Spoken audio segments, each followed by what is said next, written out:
국산 초음속 전투기 KF-21이 첫 양산을 향한 과정이 척척 진행되고 있습니다. 2026년 말부터 전력화를 추진한다고 하죠.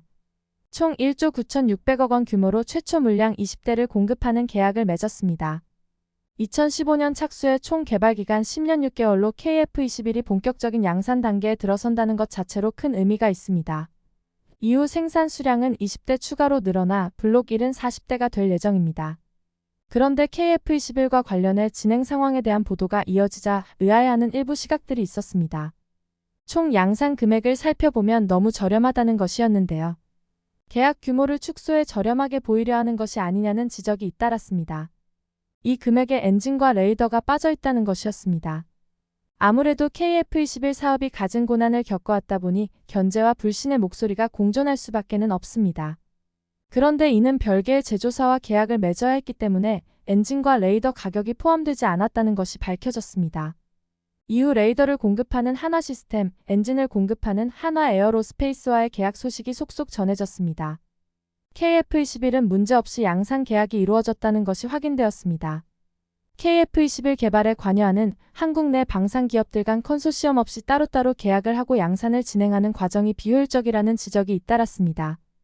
그런데 정말 왜 굳이 이렇게 개별 기업들을 묶어 진행하지 않는지에 대한 의문이 커지고 있었습니다. 그러나 의문이 커질 때쯤 내막이 밝혀졌죠. 우리는 KF-21을 단계적으로 계속해서 개량할 계획을 세우고 있었습니다. 그 계획의 중심은 역시나 엔진이었습니다. 언젠가 한국이 이뤄낼 완전 국산화를 위해 지금 단계에서부터 회계적으로 분리를 해 진행하고 있다는 분석이었습니다. 최근 KF-21의 엔진 개발을 담당하는 한화에어로스페이스의 관계자는 방송을 통해 국산 전투기 엔진 개발 현황을 공유했습니다. 엔진과 관련된 부분은 생각했던 것 이상으로 놀라웠습니다. 특히 그동안 엔진 기술을 지닌 미국이 한국이 절대 따라잡지 못하리라 여기고 방심하고 있던 분야였습니다. 한국을 무시했다기보다는 워낙 어려운 기술이기에 가능할 것이라고 생각하지 못했던 것이죠. 이에 관계자는 미국이 불가능할 것이라고 여겼던 핵심 소재 기술을 불과 2년 반이면 추월할 수 있다고 확언해버렸습니다.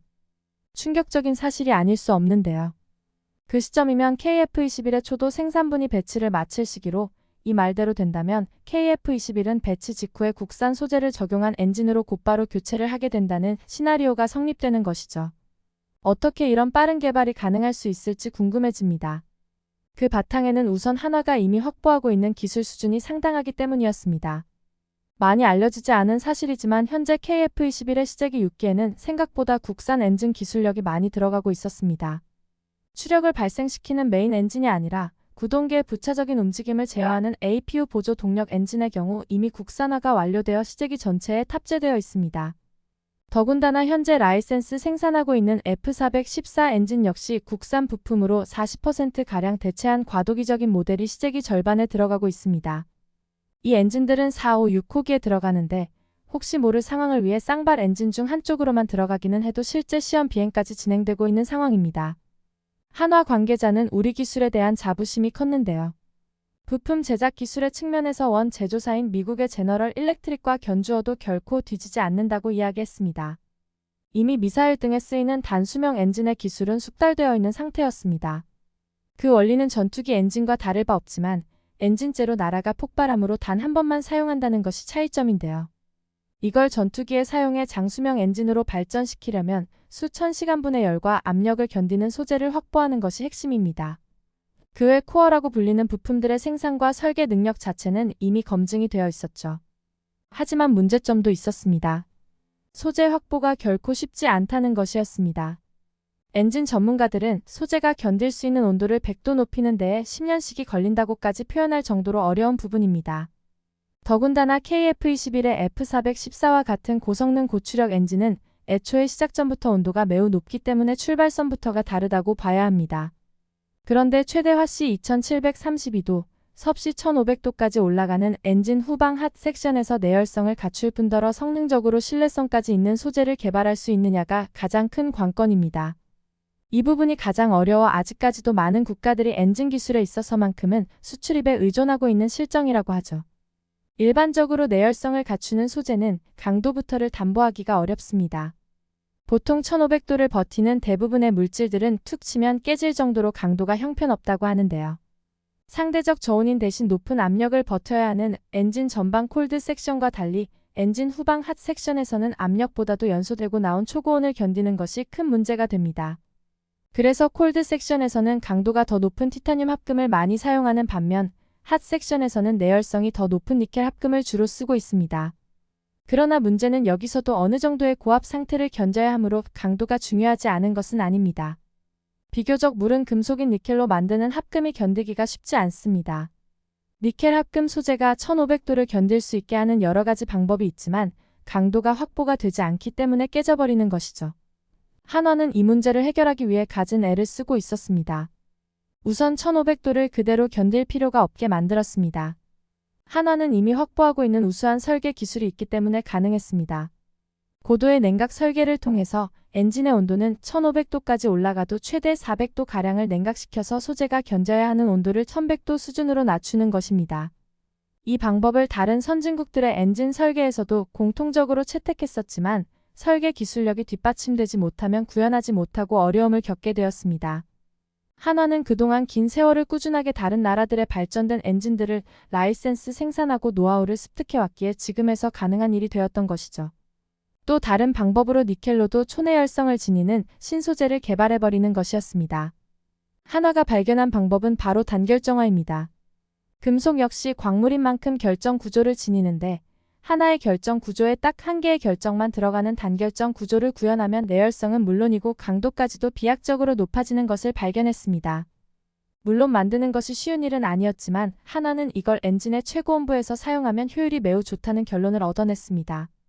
한화는 이 단결정 니켈 합금 소재를 이미 신형 엔진 설계에 적용했고 실제 제조에 적용하기 위해 협력사들과 공동 개발을 진행하고 있는 단계에 와 있다고 합니다. 이러한 복잡한 소재 개발의 과정에서 얻어진 성과 중에 하나가 작년 보도되어 화제가 되었던 인코넬 718입니다. 항공 엔진에 가장 많이 사용되는 특수합금이며 전투기에서는 아예 볼트와 너트조차도 이 인코넬 718로 제조된다고 하는데요. 한화는 이를 국산화한 데에 이어서 엔진 최신부 최고온 지점에서도 국산화된 소재를 사용해 완벽한 국산 엔진을 만들어 나갈 예정입니다. 현 시점 한화는 티타늄 합금 10여 종과 니켈 합금 30여 종을 개발하고 있으며 올해 말에는 일제히 그 성과가 나오기 시작할 것으로 보고 있습니다. 앞서 이야기한 것처럼 한화 측은 KF21에 들어가는 F414 엔진의 개발사인 제너럴 일렉트릭의 소재 기술력을 따라잡는 데에 앞으로 2년 반이면 충분하다고 장담하고 있었습니다. 이 시점이면 KF21 블라크 1의 배치가 완료되었을 시점인데요. 여기서 한국이 KF21의 엔진과 레이더 계약을 별도로 진행한 이유가 확실하게 확인할 수 있었습니다. KF21 A사 레이더의 경우 이미 양산 전에 국산화가 완료되었다는 소식 전해드렸습니다. 엔진 역시 블록 1 배치 완료 시점 본격적인 국산화가 시작되는 것입니다. 그렇다면 남은 것은 동체입니다. 이 역시 앞서 본 바와 같이 잘 알려지지는 않았지만 부품 하나 둘씩 국산으로 교체되고 있습니다. 하지만 아무래도 엔진이나 레이더처럼 통째로 떼어다가 별개의 회사에서 국산화 사업을 진행하기에는 무리가 있습니다. 또한 마지막까지 국산화되지 않을 수도 있는 부품도 동체에 있습니다. 바로 사출 좌석으로 이것만큼은 파일럿의 생존이 걸려있는 중요한 문제인데다가 영국제 사출 좌석의 신뢰도가 워낙에 높아서 전 세계가 믿고 쓰는 부품입니다. 국산화가 어려운 부품들이 얽혀있는 동체와 비교적 국산화가 빠른 엔진 및 레이더를 따로따로 계약해둬야 나중에 어느 한쪽의 계약 내용을 바꿀 때에 용이하기 때문입니다. 엔진 소재가 국산화되기 시작하면 이를 바로바로 새로 개량되는 KF21에다 적용하는 데에 걸림돌이 없다는 이야기가 될 수 있습니다. 마침 시기적으로 소재 완성 시기가 블록 1 배치 완료 뒤 블록 2 개발이 시작될 시점과 일치하고 있습니다.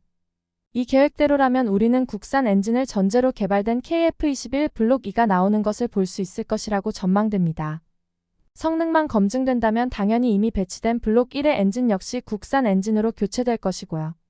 앞서 소개해드린 내용들은 KF21에 이미 투입되어 있는 국산 엔진 기술들은 관련자가 아니라면 알 수 없을 만한 것이기에 흥미로운 사실들이었습니다. 또한 소재 개발에 대해서 이만큼 확신을 드러낼 것이라고는 누구도 짐작하지 못했습니다. 사실 그동안 엔진 기술력이 없어서 엔진 분야에 있어서는 완전히 미국에 휘둘려야 했던 한국이었습니다. 한국은 여러 분야에서 어려움이 닥치면 좌절하지 않고 결국에는 국산화를 이뤄냈습니다. 그런데 엔진만큼은 국산화하는 과정이 정말 힘들고 오래 걸렸습니다. 그만큼 어려운 기술력들이 필요하기 때문이었죠. 아직 완전한 국산화를 이룬 건 아니지만 한화라는 기업의 의지와 이루고자 하는 지상 목표가 뚜렷했기에 여기까지 올 수 있었습니다. 현재 한화와 두산에너빌리티가 엔진 독자 개발에 나서고 있습니다. 개발에 성공하면 한국은 세계 7번째 전투기 엔진 개발국이 되죠. KF-21이 한국산 엔진을 달고 우리의 하늘을 난다는 소식이 하루빨리 전해지기 바랍니다. 대한민국 방산의 기분 좋은 소식이 또 한 번 전해지고 있습니다. 페루가 카이의 FA-50 경전투기 도입을 위한 협상에 속도를 내고 있다는 소식인데요. 페루 현지 언론 푸카라는 빠르면 이달 중 구매 의향서를 체결하고 연말까지 7억 8천만 달러 하나 약 1조 규모의 본계약을 마무리할 것이다라고 전했습니다. 페루 공군은 FA-50 총 20대에서 24대를 도입할 예정이라고 하죠. 이 중 일부는 한국 KT-1 훈련기 도입 사례처럼 페루 현지에서 조립 생산하는 방안을 검토 중입니다. 이처럼 현지 조립 시 기술 이전 효과는 물론 페루 항공 산업 발전에도 기여할 수 있어 페루 현지에서의 기대감이 큰 상황이라고 하는데요. 페루 공군은 FA-50 외에도 브라질 엠브라에르의 슈퍼투카노, 이탈리아 레오나르도의 M346, 미국 텍스트론의 스콜피온 등 다양한 기종을 검토한 것으로 알려졌습니다. 검토 결과 성능과 가격 경쟁력, 현지 산업 참여 가능성 등을 고려해 FA-50을 최종 후보로 낙점한 것으로 확인되었죠. 페루는 여기서 끝나지 않고 FA-50 도입과 함께 한국 제안에 따라 차세대 전투기 KF-21 공동개발 사업 참여도 고려하고 있다고 합니다. 노후 전투기 교체를 위해 KF-21 도입을 원하고 있으며 공동개발 참여를 통해 기술 이전 및 항공산업 발전을 기대하고 있는데요. 우리 한국도 페루의 참여로 남미 시장에서 확고한 입지를 구축할 수 있을 것이라고 전망하고 있습니다. 페루의 KF-21 공동개발 사업 참여 제안 소식이 전해지자 인도네시아는 또 한 번 다급해졌습니다. 사우디아라비아, 페루 등 KF-21 공동개발에 적극적으로 참여 요청을 하는 나라가 많아지자 불량 채권자 인도네시아의 퇴출이 기정사실화될 수 있기 때문입니다. 언제까지 호구처럼 기다려줄 줄만 알았던 한국의 선택지가 많아지자 인도네시아에서도 크게 당황하고 있다고 합니다. 지난 21일 기준 KF-21 보람의 시제기 6대의 비행시험은 600소티를 넘어섰다고 전해졌습니다. 소티란 군용기 단독 출격 횟수를 말하는데요. 개발 완료까지 목표 소티인 2000소티의 3분의 1가량을 비행하는 동안 별다른 사고나 문제 없이 순항 중입니다. 순조로운 개발 진척에 세계의 전문가들은 한국이 KF-21 개발에 사실상 성공했다고 평가하고 있습니다. 순조로운 개발 상황의 결과는 한국항공우주산업이 방위사업청과 KF-21 보람의 최초 양산계약 체결로 이어졌습니다. 지난 2015년 체계 개발에 착수한 이후 단 9년 만에 양산에 착수하는 것으로 전투기 개발사에 보기 힘든 기록이라 할 수 있습니다. 이번 계약을 통해 KF-21 20대 생산과 후속 군수 지원을 포함해 총 1조 9,600억 원 규모로 2026년부터 양산기를 납품 계획입니다. KF-21이 여러 나라들의 공동개발 제안과 한치의 오차도 없이 개발 착수에 이르자 한국의 실패를 확신하던 인도네시아는 어찌할 바를 모르고 있습니다. 지난 5월 KF-21 공동개발국으로서 1조 6천억 원의 분담금을 지불하기로 약속했던 인도네시아는 최근 약속했던 분담금의 3분의 1 수준인 6천억 원만 내겠다고 제안해왔습니다. 말만 제안이었지 사실상 통보나 다름없는 일방적인 요청이었고 덕분에 KF-21 전체 개발비의 10%에 달하는 금액이 한순간에 날아가 버리고 말았습니다. 순탄해 보였던 KF-21 개발에 가장 걸림돌이 되는 건 역시나 인도네시아였습니다. 그런데 인도네시아 현지는 뻔뻔함 그 자체였습니다. KF-21의 총 개발비가 8조 8천억 원인데 한순간에 1조 원이나 날아가 버렸으니 KF-21의 양산과 수출에 차질이 생길 것이라고 예상한 것이었습니다. 그러면 곤란한 상황에 처하게 될 한국이 다시 인도네시아에 저자세로 자신들의 요구에 맞춰 재계약을 요청할 것이라고 예상한 것이었죠. 하지만 대한민국 방산이 지난 수십 년 동안 쌓아 올린 기반은 생각보다 단단했습니다. 인도네시아의 노림수 따위는 전혀 신경 쓰지 않았습니다. KF-21 양산을 위한 각종 테스트가 무리 없이 진행되었고 거침없이 모두 합격점을 받았는데요.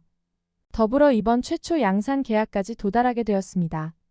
그리고 분담금 재협상을 통해 인도네시아의 시제기를 포함해 몇 대를 수출할지도 결정되지 않는 상황에서 양산 계약을 체결한 것은 한국의 확고한 의지가 담겨 있다는 것을 보여주었습니다. 한국이 인도네시아를 KF-21 사업에서 완전히 배제해버렸다는 걸 확실하게 확인시켜주는 대목이었습니다. 그동안 인도네시아는 공동개발에 참여하지 않으면 KF-21이 완성될 수 없었을 것이라는 착각에 빠져 있었습니다. 지난 24일 인도네시아 군사매체 조나 자카르타는 인도네시아의 지원 없이는 KF-21 보람의 프로젝트는 실패할 수 있다는 기사를 보도할 정도였죠. 해당 기사에선 인도네시아가 아니었으면 KF-21 개발은 첫 발도 떼지 못한 채 파탄을 맞았을 것이며 이는 단순히 돈으로 측정할 수 있는 기여도가 아니라는 말도 안 되는 주장을 했습니다.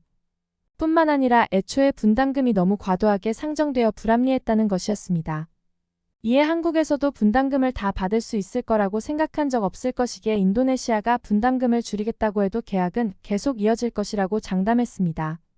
KF-21 개발 사업이 시작할 당시 인도네시아의 참여가 도움이 되었던 것은 사실입니다. 하지만 인도네시아가 놓치고 있는 부분이 있었습니다. KF-21 개발을 시작할 때와 현재 대한민국의 위상이 완전히 달라졌다는 것인데요. 지난 수년 동안 한국 무기는 미국이나 유럽과 같은 1티어 무기로 인정받게 되었고 카이는 FA-50의 활발한 수출을 통해 역대급 매출을 기록하고 있었습니다. 그러면서 KF-21의 성공을 확신한 수많은 국가들이 인도네시아를 대신하겠다고 줄서고 있다는 사실을 간과했습니다. 폭증한 수출량으로 카이는 어느 때보다 넉넉한 자본을 확보하게 되었기에 인도네시아의 먹튀에도 어려움 없이 개발에 매진할 수 있었습니다. 또한 KF-21의 놀라운 가격 경쟁력이 화제가 되고 있습니다. A사 레이더와 엔진 구매 비용까지 포함해 KF-21 초도 생산분의 대당 가격은 약 1억 달러로 예상되고 있는데요. 미국의 스텔스 전투기 F-35의 대당 가격이 8천만 달러라는 것과 비교하면 결코 싼 가격은 아니었습니다.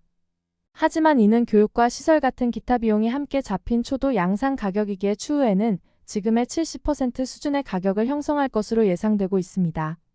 그러면 대당 가격이 약 900억 원대로 형성될 것으로 보이죠. 이는 최신형 F-16 블록 70 수준의 가격입니다. F-35는 물론이고 대당 가격이 1,400억 원에 달하는 라팔이나 1,300억 원이 넘는 유로파이터보다 훨씬 저렴합니다. 여기에 가장 큰 장점은 향후 업그레이드를 통해 스텔스 5세대 전투기로 발전할 수 있는 잠재력을 가지고 있다는 것입니다. KF-21에는 5세대 전투기에 탑재되는 수준의 A사 레이더와 전자전 시스템을 갖추고 있기 때문이죠. 5세대 전투기를 원하는 국가들이라면 KF-21을 한 번쯤 찔러볼 수밖에 없습니다. 이를 모를 리 없는 인도네시아는 이제 와서 또 다시 태도를 바꾸려는 뻔뻔한 모습이 포착되고 있습니다. 여기엔 최근 인도네시아의 전투기 구매 계약이 취소된 것이 영향을 미치고 있었습니다.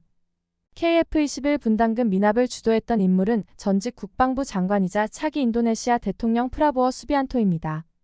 인도네시아는 지난해 KF-21을 대신할 수 있는 전투기라며 카타르가 운용하던 프랑스제 전투기 미라지 2000에 대해 12대 구매 계약을 추진했었습니다.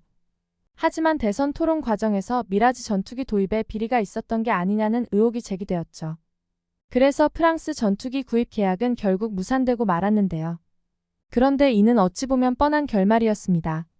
프랑스의 4세대 전투기인 미라지 2000은 1980년대에 개발된 기체로 F-16의 6배에 달하는 비싼 유지비 때문에 프랑스에서도 퇴역을 진행하고 있는 기체였기 때문입니다. 게다가 새로 만들어진 전투기도 아니고 카타르에서 30년 동안 굴려왔던 중고 전투기를 하나로 1조 원이나 되는 거금을 주고 도입하겠다는 것에 방산 비리 의혹을 의심하지 않을 사람들은 없습니다. 더욱이 계약 사이에 프랑스 기업의 로비가 끼어 있었다는 사실까지 밝혀져 계약은 완전히 백지화되고 말았습니다. 이렇게 미라지 전투기 도입이 무산되자 KF-21을 신나게 비난하던 인도네시아 여론들도 앞으로 닥칠 현실을 깨닫게 되었던 것이죠. 프랑스로부터 중고 사기를 당한 것과 다름없는 뒤통수를 맞은 인도네시아에 제대로 된 전투기를 팔아줄 나라는 없다는 사실을 뒤늦게 깨달았습니다. 그동안 공동개발국으로서 한국이 인도네시아에 제안했던 부분들이 얼마나 관대하고 정상적이었는지 말입니다. 툭하면 KF-21과 한국을 비난하는데 앞장섰던 인도네시아 군사매체 조나 자카르타는 얼마 전 돌연 다음과 같은 기사를 보도하기도 했습니다. KF-21의 효율성과 그 위력이 시험을 통과하며 해외로 알려지고 있다. 해당 기사는 인도네시아만 알고 있는 줄 알았던 KF-21이 각종 성능 테스트를 성공적으로 통과하며 여러 해외 국가들의 주목을 한몸에 받고 있다고 인도네시아에 경고하고 있었습니다. 인도네시아가 분담금 문제로 KF-21 도입에 애매한 태도를 보이는 동안 해외 국가들이 KF-21의 뛰어난 성능을 확인할 수 있었습니다. 이에 인도네시아를 대신해 공동개발에 참여하겠다는 의사를 타진하고 있습니다. 그래서인지 KF-21을 비난하지 못해 안달이던 인도네시아 매체들이 갑자기 태도를 180도 바꾸어 KF-21에 대한 찬사를 늘어놓고 있는 것이었죠. 지난 5월 인도네시아 매체를 통해 미국이 F-35의 생산량을 줄이는 가운데 KF-21이 미공군을 위한 새로운 선택지가 될 수 있다는 제목의 기사를 보도하기도 했습니다. 최근 F-35의 제조사인 록히드 마틴에서 높은 유지비와 결함으로 인해 F-35의 생산량 감축을 고민하고 있다는 소식이 전해지기는 했었는데요. 그렇게 된다면 미국의 전투기 납품량이 목표치의 27%에서 50%밖에 채우지 못할 것으로 예상됩니다. 기사는 이로 인해 미국의 전투기 공급 부족이 촉발된다면 미 공군이 전투력을 유지하기 위해 전투기를 수입하는 선택지가 필요하다고 주장했습니다. 그리고 미 공군에 있어 가장 현실적인 선택지는 KF-21이 될 것이라고 전했습니다. KF-21 보라매는 다른 세계적인 수준의 전투기와 경쟁할 수 있는 사양을 가지고 있다. 한국의 한화에어로스페이스에서 라이센스 생산한 엔진을 장착한 이 전투기는 최대 마하 1.81의 속도로 비행할 수 있으며 항속거리는 2,900km에 달한다. 무장으로 20mm 발칸포 1개와 NBDA 미티어, 암람, AIM-9X 사이드와인더, 브림스톤 및 하푼과 같은 여러 유형의 미사일을 탑재하여 이 전투기의 파괴력을 증가시키고 있다. 또한 중요한 것은 KF-21 한화 시스템에서 공급하는 A사 레이더를 포함한 첨단 항공 전자 시스템을 갖추고 있다는 것이다. 한화 시스템이 A사 레이더를 개발 공급하며 이러한 분야에 있어 한국은 미국과 동등한 위치에 올라서게 되었다라며 이유를 전했습니다. 공동 개발에 참여하고 있음에도 KF-21이 절대 스텔스 전투기가 될 수 없다고 비방만 하던 인도네시아가 이제는 F-35도 대체할 수 있는 전투기라고 하루아침에 말을 바꾼 상황이죠. 공동 개발 퇴출 상황을 어떻게든 돌리고 싶은 인도네시아는 뒤늦게 애를 쓰고 있지만 차는 이미 떠났다고 보여집니다. 반면 인도네시아를 비롯해 수많은 어려움을 견디고 최종 결승점까지 얼마 남지 않은 KF-21과 관련된 소식을 계속해서 전해드리도록 하겠습니다. 영상을 끝까지 시청해주셔서 감사합니다.